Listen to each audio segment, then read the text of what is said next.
আসসালামু আলাইকুম, স্বাগতম জানাচ্ছি আইসিটির নতুন একটি টিউটোরিয়ালে। আজকে দেখাবো অক্টাল নাম্বারকে কিভাবে ডেসিমাল নাম্বারে রূপান্তর করতে হয়। তো এর আগে আমরা দেখেছিলাম যে যখন আমরা ডেসিমাল নাম্বারকে অক্টাল নাম্বারে রূপান্তর করি তখন আমরা 8 দিয়ে ভাগ করেছিলাম, অর্থাৎ অক্টালের বেস দিয়ে ভাগ করেছিলাম। এবার আমরা এটা উল্টা, অর্থাৎ আমরা যে অক্টাল নাম্বারটা নেব এটার সাথে 8 দিয়ে আমরা গুণ করব, ধারাবাহিকভাবে গুণ করব। তো প্রথমে ছোট্ট একটা উদাহরণ দিয়ে আমরা শিখি। ধরি 2, 5, 7, এটি একটি অক্টাল নাম্বার, এটাকে ডেসিমালে রূপান্তর করতে হবে। তো প্রথমে আমরা একটু গ্যাপ করে এই সংখ্যাটা লিখে ফেলি, 2, 5, 7, 2, 5, 7 লিখে ফেলেছি। এখন এটার সাথে অক্টালের বেস দিয়ে আমরা গুণ করব। প্রতি ক্ষেত্রে 1 করে 8-এর পাওয়ার বাড়তে থাকবে।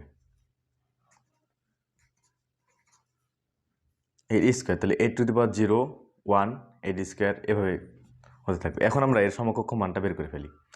আমরা জানি কোনো কিছুর উপর পাওয়ার 0 দিলে, অর্থাৎ আমরা এর আগে সূত্র পড়েছিলাম a টু দি পাওয়ার 0 = 1, সূচকের সূত্র। এই সূত্র ব্যবহার করে আমরা এটা করে ফেলি, তাহলে 1 হয়, a টু দি পাওয়ার 0 = 1 হয়, তার সাথে 7 গুণ করলে 7ই হবে। এরপরে 8-এর সাথে 5 গুণ করলে হবে 40, 8-এর উপর স্কয়ার দিলে হয় 64, তার সাথে 2 গুণ করলে হয় 128। এখন আমরা এই তিনটে সংখ্যা যোগ করব। এই তিনটি সংখ্যা যোগ করলে কত হয় আমরা একটু দেখি। 7, 0, 8, 15 হয়। 15-এর 5 ক্যারি থাকে 1, তারপরে 4 আর 2 যোগ করলে 6 হয়, ক্যারি 1 হবে 7, এখানে 1, 175। অতএব 257 অক্টাল মানের সমকক্ষ ডেসিমেল মান হবে 175 হয়ে গেল। এবার আমরা একটু বড় করে শিখি, অর্থাৎ রেডিক্স পয়েন্ট যুক্ত একটা এক্সাম্পল নেই। মনে করি 162.34 ধরে নিলাম। এই অক্টাল মানটাকে আমরা ডেসিমাল মানে রূপান্তর করব। তো প্রথমে আমরা আগের মতো এই পূর্ণ যে সংখ্যাটা আছে এই সংখ্যাটাকে একটু গ্যাপ দিয়ে লিখে ফেলি, অর্থাৎ 162, প্রত্যেকের সাথে 8 গুণ করি এবং এর ক্রমিক যে মানটা আছে এই মানটা গুণ করি। এখানে হবে তাহলে 8 স্কোয়ার,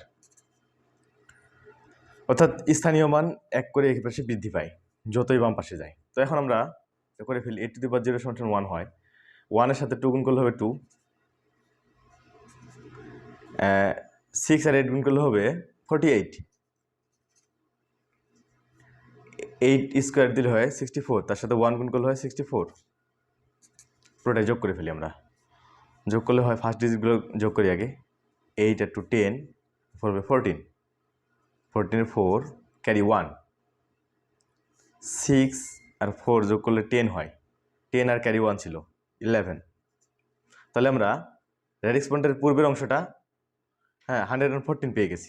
এখন পরের অংশটা একইভাবে করতে হবে। রেডিক্স পয়েন্টের জায়গায় রেডিক্স পয়েন্ট দিয়ে দিলাম, 3, 4 আছে, 3, 4। তো এখন আমরা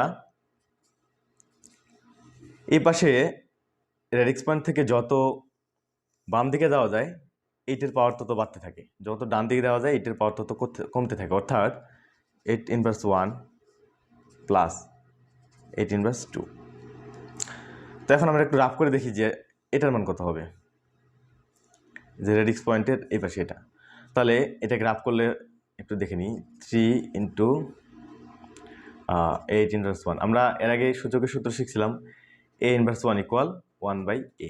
তো একইভাবে এটা হবে তাহলে 3 ইন্টু 1/8, অর্থাৎ 3-কে 8 দিয়ে ভাগ করতে হচ্ছে। তোমরা ক্যালকুলেটর ব্যবহার করে 3-কে 8 দিয়ে ভাগ করি, দেখি কত হয়।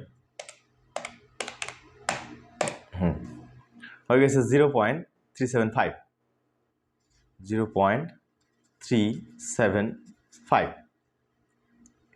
পেয়ে গেলাম। তাহলে 0.375 4375 প্লাস, এবার একইভাবে এটা রাফ করি 4 ইন্টু 8 স্কোয়ার, তাহলে এটা হবে 4 ইন্টু 1/8 স্কোয়ার মানে 64, অর্থাৎ 4কে 64 দিয়ে ভাগ করতে হবে। 4 ডিভাইড 64, 0.0625, 0.0625। তাহলে রেডিক্স পয়েন্টের পরের অংশটা যোগ করলে আমরা পাই, ক্যালকুলেটর ব্যবহার করে যোগ করি।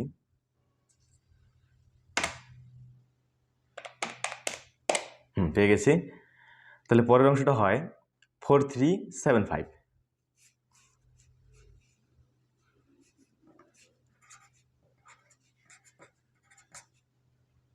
তাহলে